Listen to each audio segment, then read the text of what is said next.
Hi friends, this is your Srikantha Venkatachalapathi.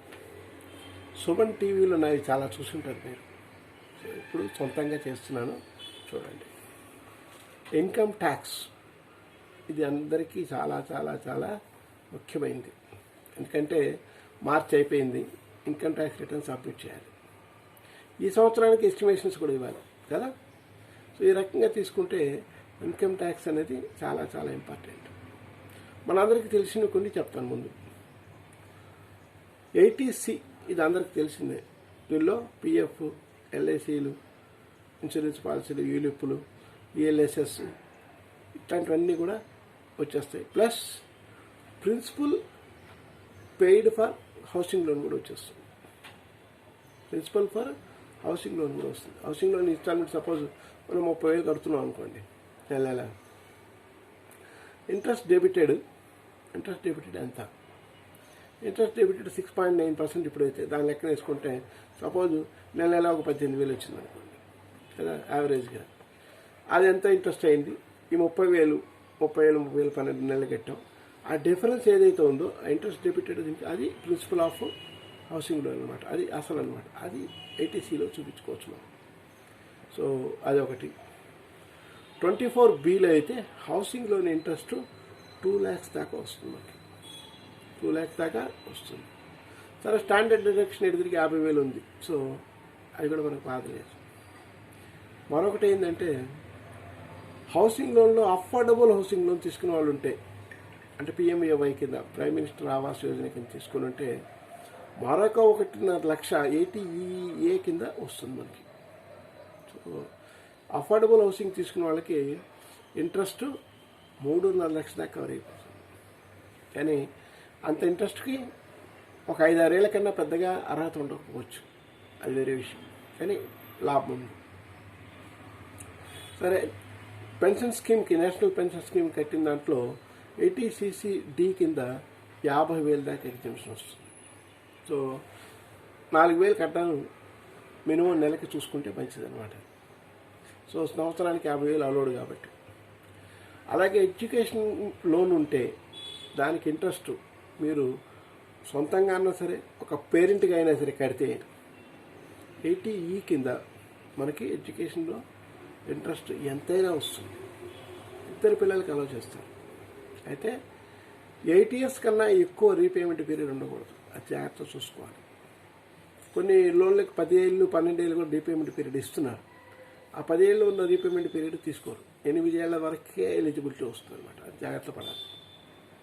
So అది ఒకటి. అలాగే మనకు తెలిసింది ఏంటంటే ఈ హౌసింగ్ లోన్లో అఫోర్డబుల్ హౌసింగ్ అంటే 45 లక్షల కన్నా ఎక్కువ వాల్యూ ఉండకూడదు. అది కూడా జాగ్రత్త పడాలి. వాల్యూ ఆఫ్ ది హౌస్ 45 లక్షలు లేదా అంతకన్నా తక్కువ ఉండాలి. కార్పొరేట్ ఏరియా మెట్రోలో అయితే 645 స్క్వేర్ ఫీట్ ఉండాలి.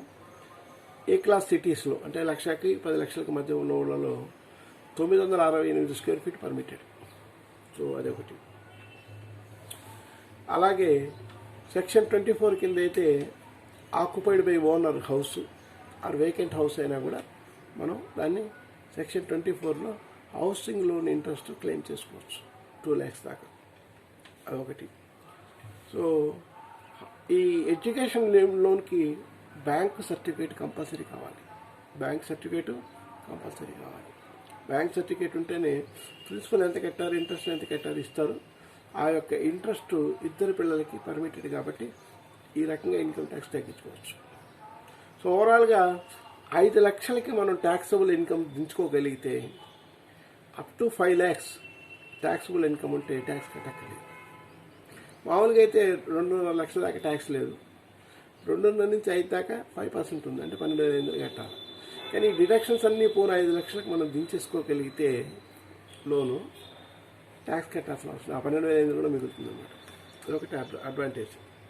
అలాగే 80Dలో మెడికల్ ఇన్సూరెన్స్ 25,000 దాకా ఒక వ్యక్తికి ఇస్తారు. అలా కాకుండా ఒక సీనియర్ సిటిజన్ కూడా ఉన్నారనుకోండి ఇంట్లో, ఒక 50,000 ఎక్స్ట్రా వస్తుంది. అంటే ఒక ఇండివిజువల్కి 25,000, పేరెంట్స్కి ఒక 25,000, 50,000 వస్తుంది. అవునా? సో ఓవరాల్గా తీసుకుంటే ఇండివిజువల్ ప్లస్ పేరెంట్ 50,000 కలిపితే 75,000 వస్తుంది సీనియర్ సిటిజన్ అయితే. So individual plus family plus parents above 60 years అయితే 1 lakh దాకా కూడా ఏటీడీలో క్లెయిమ్ చేసుకోవచ్చు. ఇది చాలామంది చేయట్లేదు, తీసుకోవడం బెటర్ అనమాట. చాలామంది ఇన్సూరెన్స్ తీసుకుంటున్నారు కాబట్టి ఇది బెటర్ అనమాట. ఎన్ఆర్ఐ అయితే లేదా హెచ్యుఎఫ్ అయితే, హిందూ అన్డివైడెడ్ ఫ్యామిలీ అయితే 25,000 దాకా మాకు ఏటీడీలో వస్తుంది. ఇది కాకుండా అసలు ఈ మెడికల్ ఎక్స్పెన్సెస్ అడ్మిట్ అయ్యి బెడ్ మీద ఉంటే డీడీబీ అంటారు, 80 డీడీబీ. దాంట్లో అయితే 40,000 దాకా ఇండివిజువల్కి వస్తుంది. సీనియర్ సిటిజన్ అయితే 1,00,000 దాకా వస్తుంది. డిపెండెంట్ అయ్యింది అలా సీనియర్ సిటిజన్ మనకి. లేదా మనమే సీనియర్ సిటిజన్ అయితే మనం ఏదైనా హాస్పిటల్ అడ్మిట్ అయ్యి ఖర్చు అయింటే ఇన్సూరెన్స్ పోగా మిగిలిన అమౌంట్ ఏదైతే ఉంటుందో, సపోజ్ 2.5 లక్షలు ఖర్చు అయింది అనుకోండి, 2 లక్షలు ఇన్సూరెన్స్ వచ్చింది అనుకోండి, 50,000 మనం ఖర్చు పెట్టినట్టు లెక్క. ఆ 50,000లో సీనియర్ సిటిజన్ అయితే 50,000 క్లెయిమ్ చేసుకోవచ్చు.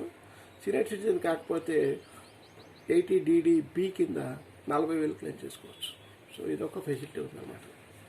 అలాగే ఎలక్ట్రానిక్ వెహికల్ కొనుక్కున్నాను అనుకోండి, ఎలక్ట్రిక్ వెహికల్స్ ఈరోజు వచ్చేసాయి, కార్లు కావచ్చు, స్కూటర్లు కావచ్చు.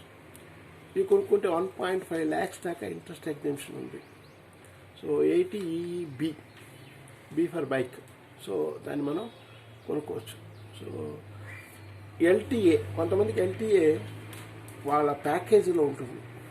మీ ప్యాకేజీలో ఎల్టీఏ 2 లక్షలు ఇచ్చారనుకోండి, ఏదో 1 లక్ష ఇచ్చారనుకోండి సంవత్సరానికి. ఆ 1 లక్ష ఖర్చు పెట్టుకుని ఎల్టీఏ వెళ్తే, ఏదో ఒక ఇండియా లోపల ఏదో ఒక ఊరు వెళ్తే, ఆ ఊరు లోపల మనకి వెళ్ళినందుకు ఛార్జీలు ఏవైతే ఉన్నాయో, అది ఫ్లైట్ కావచ్చు, బస్సు కావచ్చు, ట్రైన్ కావచ్చు, సింగిల్ పాయింట్ ఒక ఊరి నుంచి ఒక ఊరికి వెళ్ళి వచ్చేసేస్తే, అవునా, ఒకే రూట్లో వెళ్ళి ఒకే రూట్లో తిరిగి వస్తే, అంటే సపోజ్ ఇక్కడి నుంచి మనం హైదరాబాద్ నుంచి బయలుదేరి సపోజ్ ఈరోజు ఇండోర్ వెళ్తాం, ఇండోర్ నుంచి ఆగ్రా వెళ్తాం, ఆగ్రా నుంచి ఢిల్లీ వెళ్ళాం అనుకోండి, మళ్ళీ ఢిల్లీ నుంచి హైదరాబాద్ రిటర్న్ వచ్చేసినా కూడా పర్మిటెడ్. సో ఒక రూట్ మాత్రమే ఇస్తారు, మధ్యలో హాల్స్ ఉన్నా పర్వాలేదు. కానీ ఆ ఛార్జీలు ఎకానమీ క్లాస్ అయితే ఫ్లైట్లో ఇస్తారు, ట్రైన్ అయితే సెకండ్ ఏసీ తీసుకోవచ్చు, శుభ్రంగా తీసుకోవచ్చు మనం. సో దీనికి డాక్యుమెంటరీ ప్రూఫ్ కావాలి. బోర్డింగ్ పాసులు ఫ్లైట్ అయితే కంపల్సరీ, బోర్డింగ్ పాస్ లేకపోతే ఎలిజిబిలిటీ లేదు. సో ఈ ట్రావెల్ కన్సెషన్ మీకు ఉంటే దీన్ని వాడుకోండి. 2 బ్లాకుల్లో వాడుకోవాలి. అంటే 2018 నుంచి 20 దాకా ఒక బ్లాక్ ఇచ్చారు, 20 నుంచి 21 దాకా ఇంకో బ్లాక్ ఇచ్చారు. సో ఈ సంవత్సరంలో కూడా ఒక బ్లాక్ వాడుకోవచ్చు ఇప్పుడు. సో 22, 24 దాకా ఇప్పుడున్న బ్లాక్ వాడుకోవచ్చు ఈ సంవత్సరం. వచ్చే సంవత్సరం కానీ వచ్చే సంవత్సరం మళ్ళీ ఎల్టీఏ వాడుకోవచ్చు. సో 4 ఏళ్లలో 2 సార్లు మాత్రమే ఎల్టీఏ కింద కన్సెషన్ మనం సెక్షన్ 10 కింద తీసుకోవచ్చు. సో దీన్ని కూడా వాడుకోవచ్చు మనం. అయితే నేను ప్రింట్ కిందాక మనం ఇండివిజువల్గా స్పౌజ్తోని 2 చిల్డ్రన్తో పోవచ్చు, స్పౌజు చిల్డ్రన్ 2తో పోవచ్చు ఎల్టీఏ. ట్రావెల్ టికెట్స్ భద్రంగా పెట్టుకోవాలి. సో ఈ రకంగా చేసుకుంటే మనకి కన్సెషన్లు వస్తాయి. అలాగే ఎస్బీ ఇంట్రెస్ట్, ఎస్బీ అకౌంట్లో పడే ఇంట్రెస్ట్ 10,000 దాకా ఎగ్జామ్టెడ్. అలాగే సీనియర్ సిటిజన్ అయితే 50,000 దాకా ఎఫ్డీలో కూడా, FD interest plus SB interest కలిపి 50,000 దాకా సీనియర్ సిటిజన్కి అయితే ఎగ్జామ్షన్ ఉంది. అదొక అడ్వాంటేజ్ ఉంది. అలాగే డిపాజిట్స్ అబౌవ్ 5 years ఏదైనా బ్యాంకులో వేసుంటే దాన్ని కూడా ఏటీసీ కింద క్లెయిమ్ చేసుకోవచ్చు. చాలామంది ఏటీసీలో డిపాజిట్లు రాయట్లేదు. సో అది కూడా ఒక 5 ఏళ్ళకి డిపాజిట్ వేసుకుంటే, 5 ఏళ్ళు అండ్ అబౌవ్ వేసుకుంటే అది మనకి ఏటీసీ కింద కూడా క్లెయిమ్ చేసుకోవచ్చు. మాకు సేవింగ్ చేయడానికి ఏం లేవు అంటే డిపాజిట్ వేసుకొని లాస్ట్ మినిట్లో కూడా సేవ్ చేసుకోవచ్చు. సో ఈ రకంగా మనం ఇన్కమ్ ట్యాక్స్ సేవ్ చేసుకోవడానికి మార్గాలు చాలా ఉన్నాయి. ఇవన్నీ వెతకాలి. ఇవన్నీ వెతికి వాడుకుంటే మనకి 8 లక్షలు, 9 లక్షలు, 10 లక్షలు వచ్చినా కూడా ట్యాక్స్ కట్టే పని ఉండదు. నిల్ ట్యాక్స్ సబ్మిట్ చేయొచ్చు. బట్ రిటర్న్ సబ్మిట్ చేయడం మర్చిపోవచ్చు. రిటర్న్ సబ్మిట్ చేయకపోతే పెనాల్టీలు దారుణంగా ఇస్తున్నారు. గవర్నమెంట్ పెనాల్టీలు, సెస్సుల మీదే బతికేస్తుంది ప్రస్తుతానికి. అందువల్ల ఇన్కమ్ ట్యాక్స్ రిటర్న్ సకాలంలో చెల్లించండి, సకాలంలో బెనిఫిట్లు పొందండి. ఇంకొకటి ఏంటంటే 15 లక్షలు దాటిన వాళ్ళకి స్ట్రైట్ అవే కట్టేసే అవకాశం ఇచ్చారు లాస్ట్ ఇయర్ బడ్జెట్లో. ఏ ఏ ఏ సేవింగ్స్ చూపించక్కర్లేదు, డైరెక్ట్గా ఎంత ట్యాక్స్ వస్తే అంత కట్టేసింది అంతే. అది ఒక రకంగా సుఖం.